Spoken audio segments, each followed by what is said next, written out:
Hey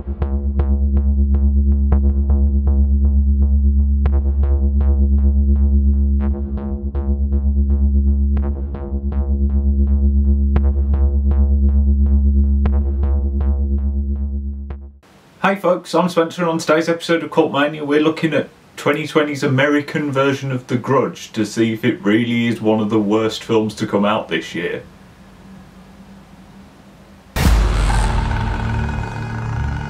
On the surface, 2020's Grudge has quite a lot going for it. It's directed by Nicolas Pesce, whose last film, Piercing, was this sort of really interesting, giallo-inflected horror thriller.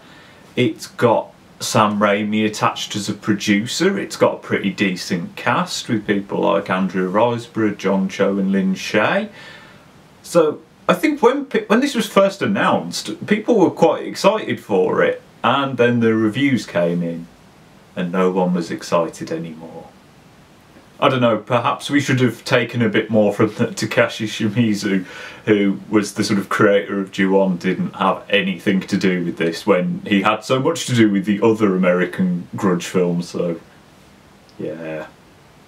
Something never felt right about it. The plot revolves around a woman, Fiona Landers, who was at the house from the original, and then comes back to America bringing with her the curse that infects that house, and it's now spread to her house.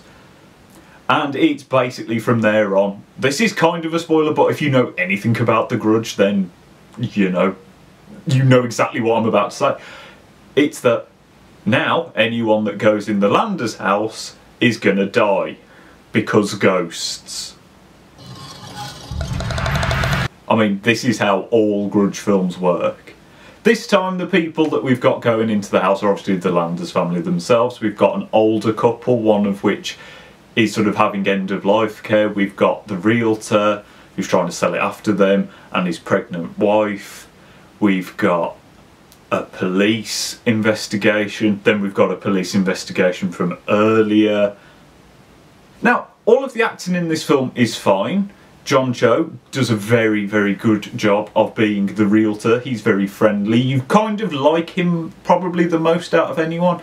And Andrew Riseborough is great. She looks harassed and bedraggled. She's very good at this sort of exhausted look. I think she's really becoming a sort of genre star in the last few years.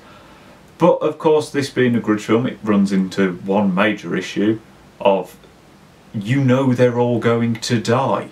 Any time that you see someone open the door, it's like, okay, well, how long do I have to wait now until you are going to die? It's like in slasher films, it's like 10 teenagers arrive at this place.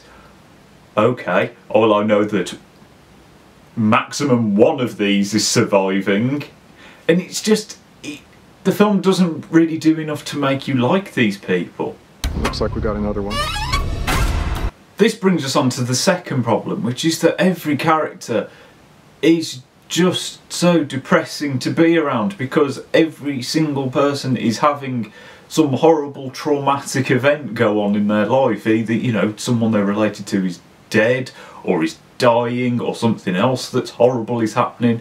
And okay, if one of the sort of storylines had this going on, it would be fine, but because everyone does, you don't care about anyone, because it's just like life is just utter pain and distress. It just stops anyone feeling like a real person. Everyone just, I don't know, it's like the writers were just like, oh, everyone has to have this traumatic backstory because that will make people believe that this is a more important film or an artier film, because pain and art.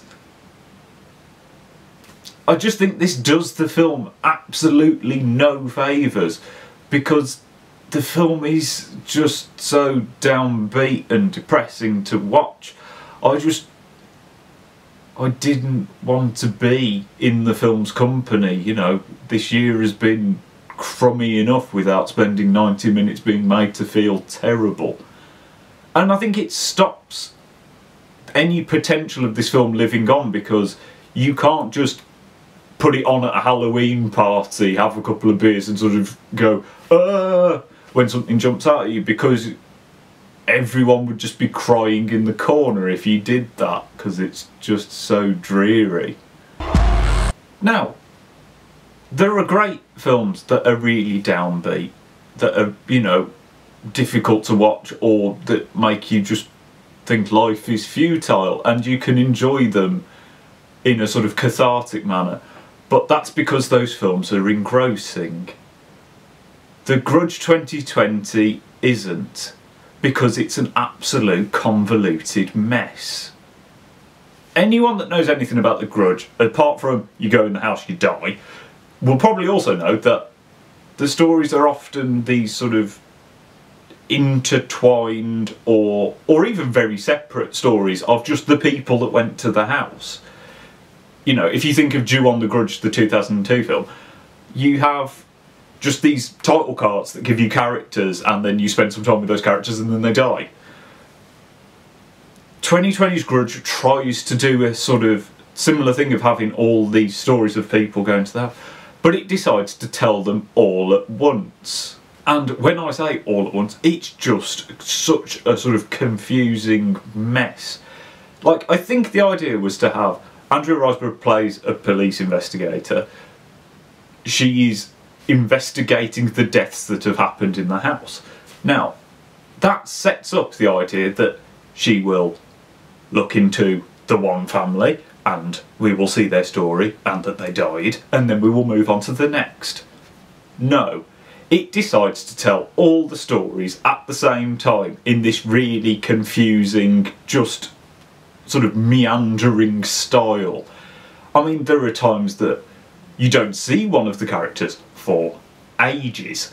There are times that you go from seeing one of the past stories to another before we ever come back to the present. There is one incredibly confusing point in which Andrea Riseborough is listening to a tape created by one of the previous characters. Then we cut back to see him recording that tape. But then we go to a whole nother scene with him in a diner which he's not recording. But then when we cut back to Andrea Riseborough, she takes the headphones off like she's been listening to the conversation that wasn't recorded. It just feels like, I think the film must have, I don't know whether it was re-edited, whether they tried to move pieces around from how they were written in the script, because I don't know who would think to structure a film like this. It just doesn't make sense. And then of course we have the film's biggest problem. It isn't scary. And for something with the Grudge label, that ain't gonna cut it. We need to leave right now. I mean, yes, there are some bits where ghosts go boo. And, you know, it's just that nothing here is original. Every scare in this film can be found in countless other big budgeted spooky house movies or ghost movies. There is nothing in here that you can't see in Insidious or in The Conjuring or any of those other sort of blanket spooky films. I mean, you have, oh, there's the footsteps upstairs, I better go and look at them. Oh no, something jumped out at me. Oh no, the bathtub is full of murky water. I better go and look over that so that something can jump out at me. Oh no, the ghost was chasing me. I shut the door. I bet the ghost won't be behind me now.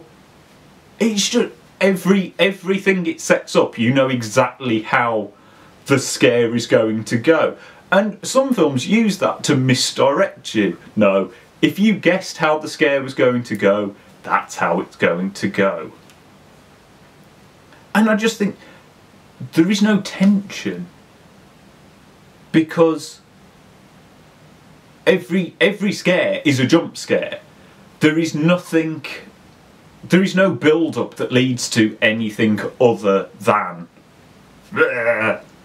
It is just, you know, it's like a haunted house. It is Boo Haunted House. I mean,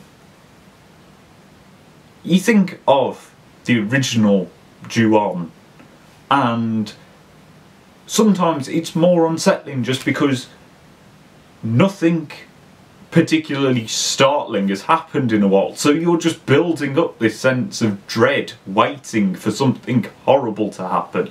Here, something will be jumping out at you every second, or something really gory will be happening. This film goes heavy on gore, and I don't really understand why. I mean, the gore it's really good gore. It's been really well designed, but it just feels really weird. It feels, again, like, oh, we've made this really sort of grueling storyline. We will have to do really horrible visuals to go alongside it. Which would be fine if it was mixing up from scares, but it's just not scary. At all. I mean, right, this is how you can tell Grudge 2020, not good. For me, Ju-on the Grudge was one of the last films that ever bothered me in terms of I didn't want to be in the dark, I didn't want to turn off the lights at night. You know, one of those ones where you genuinely might hear a noise and it make you jump, rather than just going, oh, that's just a noise in the house. Whereas after watching 2020's Grudge, got into bed, turned the light off, thought, I need to get back up, I need a wee. Happily strolled in the dark through the house to go to the bathroom, was happy, you know, to look in the mirror when I got there, got back into bed, went to sleep. At no point did I think some nasty monster is going to jump out at me.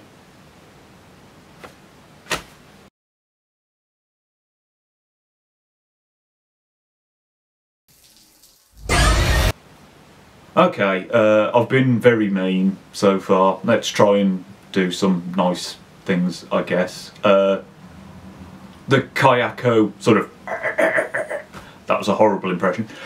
That noise, still pretty creepy. Didn't like hearing it. Film's shot pretty nicely. Everything's got this sort of amber glow over it, so at least you can see a frame of this Grudge and go, oh yeah, that's 2020's Grudge. So I guess if you were channel hopping and you came to that, you could go, I'm not going to watch that. It's got a score. It was fine. I feel like if scary things were happening, I perhaps would have had a bit more time for the score, because it might have helped make them even more scary. Is there anything else? If you can't already tell, The Grudge 2020, it's not very good. It's a bit poo, really. I genuinely didn't think it was going to be as bad as people had made it out to be. I thought it'll pass the time. You know, even if it's not really terrifying, you know, it'll probably be enjoyable. No, it's really boring. It's really, really, really boring, and it's a confusing mess. I don't care about anyone. And if I wasn't reviewing it, I probably wouldn't have finished it. And that takes a lot. There are not many films that I have thought I could happily just turn this off. I've got other things I could be doing. So yeah, don't watch it.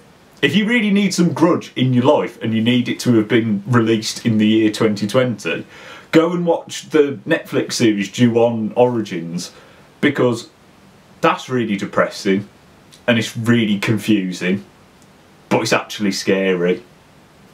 It's like episode 4's awesome, and you'll have watched 3 episodes of that by the time that Grudge 2020 would have finished. So you're not really losing anything if you give that a go instead. Just don't watch this. It's really bad. But I mean, that is just my opinion. Are there fans of this film? Are there people that are going to tell me that it was really scary or that it's really interesting? So genuinely, I really want to find someone who can defend this, because I want to be brought round to it. I don't want to hate it, but I do. Let me know down in the comments. Like and subscribe so you don't miss any more videos. Don't watch The Grudge 2020, and I will see you next time.